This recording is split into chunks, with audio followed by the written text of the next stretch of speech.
show. We have the Dominator 3 out there as well. We use that to drive right into the heart of tornadoes. And actually my mom lives about 10 miles up the road as well in upstate South Carolina. She came down here about 15 years ago. I'm going to show a video of her storm chasing even as well. But we use the Dominator 3 to launch rockets into tornadoes and also go right directly inside. And that way we can measure wind speed at the surface. And when we shoot rockets in there and the parachutes pop, then we can measure the wind above the ground and the thermodynamics aloft inside of the tornado. So I'm going to start off by showing you a rocket launch that happened in northern Alabama on May 20 with the Dominator. And this tornado was an EF2 tornado, but it had a suction vortex in it that peeled off the north side of the tornado, hit the Dominator, and then it spun it around in a circle. Normally we have spikes that go in the ground when we're in the path of the tornado, then we let it move over us. But in this case, I thought it was going to go a little bit further east. Will Clay launched the air cannon, and it seemed to spin up one of those vortices. So when I start this video, watch out of both sides of the stage because we're going to bring that actual air cannon out and shoot a t-shirt into the crowd right at the same time as the launch. So here it is. You can see the air cannon, that exact air cannon pointed out of the Dominator 3, and I'm going to show you what it looks like inside of a tornado.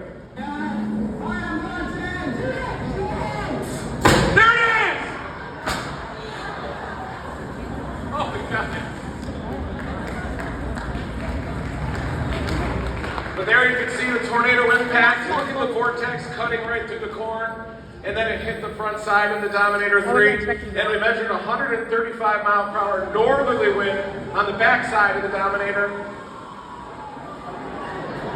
Just excited we survived there. But you can see we're actually pointed north. So we rotated about 100 degrees inside of that tornado.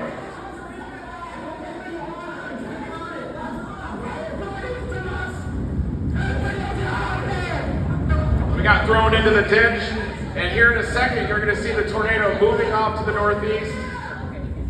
Corn stalks inside of the car.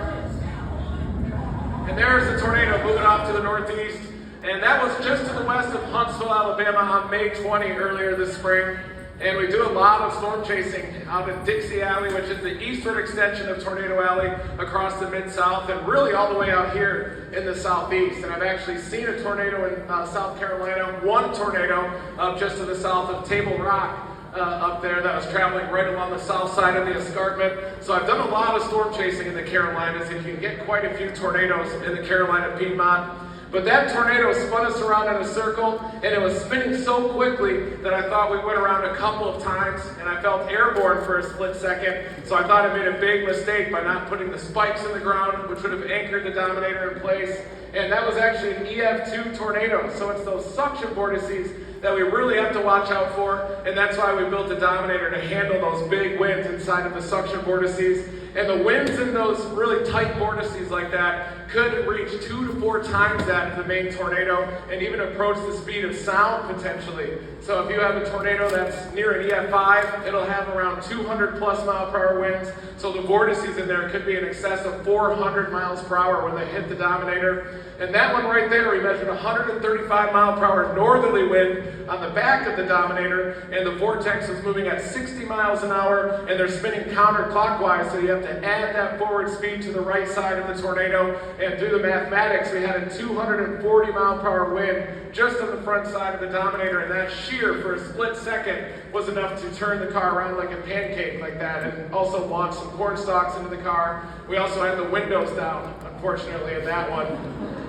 A lot of times in Dixie Alley, we have to chase at night too, and it's very difficult to storm chase to the east of the Great Plains because the road network is a little bit more challenging, and you get a lot of forested terrain out there and even some mountains as well. We have a lot of hilly terrain up here in upstate South Carolina, so it can definitely be difficult to storm chase at night, and sometimes you can even hear the tornado and not even see it, and that's exactly what happened earlier this year on March 14 during a big outbreak. We were in northern Arkansas to southern Missouri chasing this tornado and streaming it live as well well because we want to warn people in the path of these storms.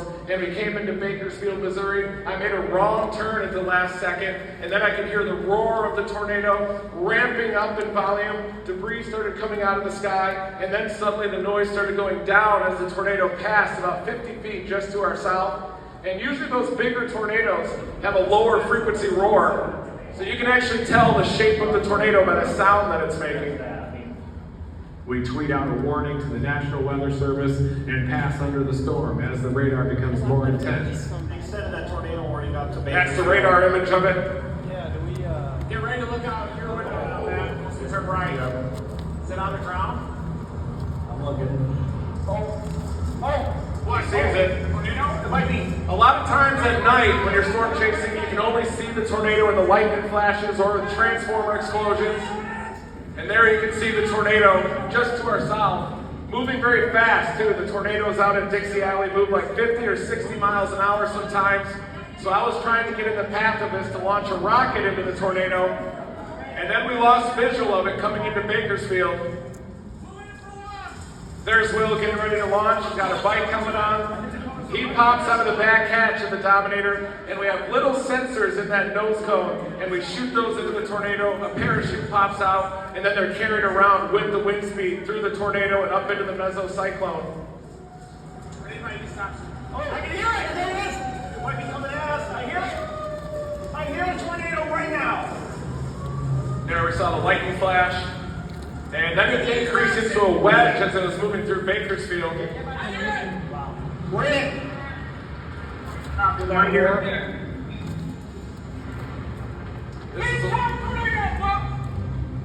And it narrowly missed Bakersfield just to the east, and we tried to come into the backside of the tornado and then shoot our rocket into it. But that tornado was moving about 50 to 60 miles an hour to the northeast, and we ended up dropping to the south to Kennett, Missouri, and then we got inside of a tornado there, and then we threw the parachute probe out the window, and it got taken away by that tornado. And that's the perfect deployment for us because then we can get the ground up data. And that first launch with the air cannon was perfect because it starts from the ground up, rises up through the suction vortex, and then enters the mesocyclone aloft. But unfortunately, we ended up losing that sensor, and we're still looking for it somewhere to the north of Huntsville, Alabama. But this is a tornado last year that happened near Greenfield, Iowa, and you can see those suction vortices at play there. That is all cloud matter inside of those miniature tornadoes, and the wind speed in there could have easily been 400 or 500 miles per hour in there because that tornado was rated a high-end EF4 in Iowa, and it was moving at about 50 miles an hour. You'll see the rear flank downdraft, or the RFD, which is a channel of descending wind that rips around the south side of the tornado, and it ended up blowing up all those wind turbines that you see there, yanking them down by the power cables. There were big explosions and everything. And we were actually chasing this tornado in a rental car, and that's because on the way up there, the Dominator 3 broke down in northeastern Kansas. The turbo ended up blowing out of the Dominator, so I ended up renting a vehicle chasing that tornado. But if we had intercepted that one, I'm not certain that we could have handled the wind speeds inside of those suction vortices just to the east of Greenfield there. And then we came in and saw the damage in Greenfield, Iowa from these suction vortices. But you can see those explosions of condensation that happen there. That's when you know you have the extreme winds, and they come down to a point, some of those suction vortices in the tornado. So those are the reason why we built the Dominator 3. But unfortunately on this chase, we didn't have a rental car. And then I took it down to western Oklahoma. A cedar tree came through the windshield. And then I brought it to West Texas and blew all the windows out by baseball and softball size hail. And now I'm actually on the do not rent list of all major rental car companies. And they're coming after me for damages too. So I signed the lost damage waiver, but I promise you there's loopholes around the waiver. But this was actually taken by a drone, and it shows the fine scale structure inside of a tornado. And those multiple vortex tornadoes happen when a powerful tornado interacts with the friction of the earth. The winds will slow down a little bit and throw it out of balance, and then they cut in toward the low pressure. And all of this tornado is underneath the mesocyclone, which is a rotating updraft of a supercell storm that acts like a vacuum cleaner and sucks it into the vertical, tightens up all the vortices, and that's when you can get those really extreme winds out there. But this tornado, as I said, was rated a high idea for the Doppler on wheels, which is a radar, mobile radar, was scanning winds inside of this tornado, and they were in excess of 300 miles per hour just above the ground. And these suction vortices can ramp up the winds well beyond that because they're so compact and intense, and they're getting stretched by the mesocyclone above it. You also get crazy pressure falls inside of the tornado. So when we're trying to intercept the tornado in the Dominator, your eardrums will blow out. I've even had a state of confusion, concussion-like symptoms from those suction vortices. And this is the first time that we saw them in action in 2007, northwestern Oklahoma. I was with my late storm chasing partner Joel Taylor on this day.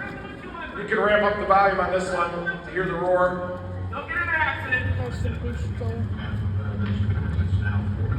You can see the kink just above the ground as it's interacting with the friction of the earth. Okay, stop, we're good.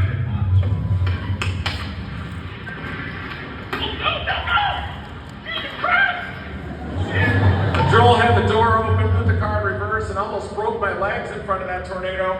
And it was still just one vortex, and then it started interacting with the friction of the earth. And you'll see those little vortices ripping around inside of that tornado.